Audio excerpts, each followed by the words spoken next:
क्या आप नसों की तकलीफ से परेशान हैं, जैसे वेरिकोज वेन, डीवीटी, विनोग्राफी, गैंग्रीन या फिर कैंसर? भिवंडी के एकमात्र इंटरवेंशनल रेडियोलॉजिस्ट डॉक्टर गुलाम मारफानी से कंसल्ट कीजिए। आपकी हर तकलीफों का बेहतरीन इलाज होगा। डॉक्टर गुलाम मारफानी ने अपनी इस डिग्री में गोल्ड मेडल हासिल किया है और अब अपने शहर भिवंडी में प्रैक्टिस कर रहे हैं। साथ ही छाती या पेट से पानी निकालना, लिवर एब्सेस या फिर डायलिसिस के लिए परमानेंट कैथेटर डालना, ये सभी प्रोसीजर किए जाते हैं। Only at Mother Care hospital, above Nishan hotel, before Hafizi Baba Dargah. Samajwadi party के महाराष्ट्र प्रदेश अध्यक्ष और गोवंडी के एमएलए जनाब अबू आसिम आजमी ने आज दक्षिण मुंबई के नायर अस्पताल का दौरा किया, जिसमें आमदार मनोज जाम सूतरकर भी साथ थे।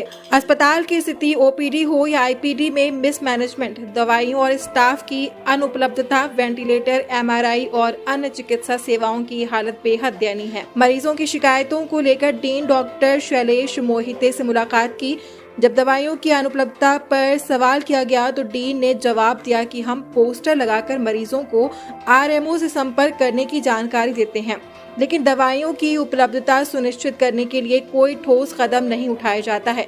एमआरआई के लिए भी डीन ने जवाब दिया कि मरीजों को दूसरे अस्पताल जाना पड़ता है, वेंटिलेटर उपलब्ध नहीं है। मरीजों को अपनी जान बचाने के लिए मजबूरन निजी अस्पतालों में जाना पड़ रहा है, जहां उन्हें लाखों रुपए का बिल भरना पड़ रहा है।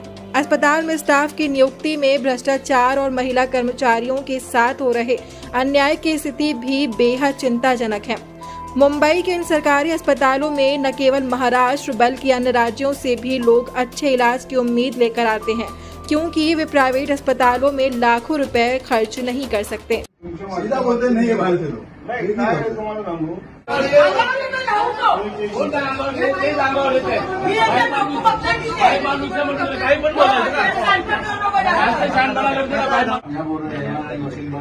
किसके पास गए थे आप? विंडो पे ना एमआरआई मशीन ही नहीं है इधर। इकडे पाठवलं होतं ऊपर म्हणून इकडे आणलं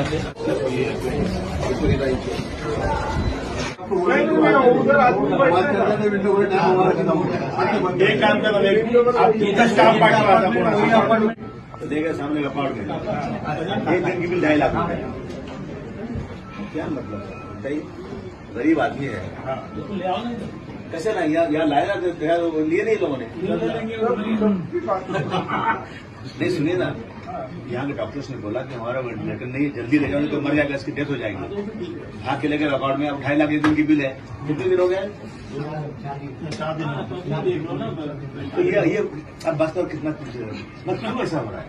वेंटिलेटर में इतने बड़े अस्पताल सालों वेंटिलेटर में 9 लिफ्ट में सारी सर तो ठीक है ना, लिफ्ट कितनी है यहाँ पे? 9, 3 चल रही, सब बंद है, झगड़ा हो रहा है। क्या चिल्लाट मची हुई है? ब्लड की कोई मशीन आती है, मशीन ही नहीं है, बाहर जाकर आके लाओ। के अनुभव तो बहुत सुधार हो गया। होते सर नहीं सरकार आने के क्या मेडिसिन नहीं मिलती है? मेडिसिन में अभी फ्रैक्चर में जुलाई में एडमिट था 2 महीना, सब जितनी महंगी दवा सब मेरे को बाहर सुना है, बाकी हल्की दवा 1 या 2 मिलती थी। पूरी दवा, पूरी कैल्शियम की दवा 400 रुपये की आती है, 3 डब्बी बाहर से मंगाया, बाकी की सब दवा बाहर से लाओ। मेरे को पूरी फाइल में लाने सर को बताता था, टोटल दवा में बाहर से लाए, कम से 25,000 रुपये का मैं कर्जदार हो गया, रिटायर आदमी हूँ। 25,000 काय होतं तुम्हाला मी सांगतो, जी बेसिक औषधं आहेत ना आपल्याकडे, अँटीबायोटिक पण ऑगमेंटिंग पासून सगळी आहे, पण जी नवीन मॉलिक्यूल आलं की डॉक्टरना हे नवीन आहे, भारीतलं कधी कधी पेशंट पण सांगतात चांगल्यातलं लिहून द्या, अशा वेळी otherwise most of the antibiotic basic औषधं आयव्ही फ्लूइडची उपलब्ध आहे। सर हमें क्या जवाब दोगे आपको? नहीं, उन्होंने जो बोला देखिए, ऐसा रिव्यू पर्ची दिखाते तो हम सामने आए, इसके लिए मैं ओपन सर पण प्रत्येक पेशंट तुमच्यापर्यंत येणार नाही ना, तुम्ही डीन एक पर्याय सांगू मी जागोजागी अशा प्रकारचे पोस्टर लावतो की तुम्हाला कुठली समस्या असतील तर रुग्ण सहाय्यक कक्ष डीन ऑफिसच्या बाहेर एएमओ बसलेले आहेत, त्याच्याकडे तुम्ही संपर्क साधू शकता। सकाळी 9 वाजल्यापासून संध्याकाळी 8 वाजता। सारिका पाटील डॉक्टर त्यांना रात्री 12-1 पण फोन केला, दोन मदत करायची, त्यांना कुठे पाठवलं? कुठे पाठवलं? डॉक्टर सारिका पाटील त्यांनाच विचारा, काल तिने ड्युटी केली, आता ती आज ऑफ तिचा। अच्छा, ट्रांसफर नहीं हुआ ना? नाही ट्रान्सफर झाले असं कोणतरी बोललं मला नाही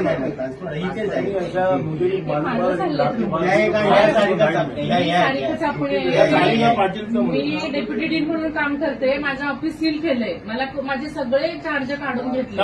मला काहीच माझ्यावर खोटे आरोप करणं, मला काहीच काम करून दिलं जात नाहीये. मी येते, बसते, डबा खाते, घरी जाते. आणि रोज अफवा असतात की हिची बदली झाली, हिला सस्पेंड केलं आणि काय सगळे प्रॉब्लेम आहे यांचं? आणि सगळे मिळून सर मला सांगत नाही. तुम्ही डेप्युटी डीन आहात? हो सर, पगार काढू शकत हा. त्याचं पगारच नाही सर. प्रभारी पद आहे आणि एमसीला भेटून आले. एमसी बोलले one lady has come, she misguided me. काय काय दिले मंजुरी? की यांचं जे ओरिजिनल पद आहे मग यांच्यावरती 3 लोक आहेत त्यांना डावून आपण प्रमोशन नाही देऊ शकत. नाही सर, पण जे दिलंय जेव्हा तर कोणी दिलंय डेप्युटी तर त्याचं त्यांना आहे पहिला ना पोस्ट? प्रस्ताव. अगोदरच्या म्हणजे आपलं डायरेक्ट यांनी दिलेलं आहे एएमसीने अच्छा, मग ते एमसीने रद्द केलं की तसंच ठेवलं? रद्द केलेलं आहे. रद्द केलं. ऑफिशियल कोण होते एमसी तेव्हा? त्यावेळी सुधाकर शिंदे साहेब सुधाकर शिंदे होते, आता डॉक्टर. नितीन शर्मा साहेबांना कुटप केला आपण हा. ज्या काही प्रशासकीय बाबी आहेत. आता काही एक व्यक्ती नाहीये, डायरेक्टर डीएमसी एएमसी सगळ्यांच्या मंजुरीने आहे. फक्त त्यांना दिलंय ना मेन्शन नाही सर, मला प्रस्ताव दाखवला नाही. की साइन होती है बजाता तो प्रस्ताव आहे ना, मी आरटीआय टाकलं तरी मला दाखवत नाहीये. तुम्ही एकदा एमसीला माझाच भेटून विषय घ्या ना. आहे. एमसीला बिपिन भेटले, तुम्हाला भेटून एमसीला घ्या. भेटून आले. सर बोलले आप काम करो और डीएमसीला सरांनी समोर सांगितलं की this should not whatever is happening with doctor Chapne in higher hospital, it should not happen with any female in any BMC hospital. कोण आहे? पर्सनल BMC कोण आहे? हॅरेसमेंट सर, गंदा पाणी सोडणं ऑफिसमध्ये, कुऱ्हाडे साहेब. साहेब गंदा पाणी सोडणं ऑफिसमध्ये, फ्लश टँक बंद करणं, 4 लोक येऊन मला हॅरेस बिपिन कुमारला करणं. तुम्ही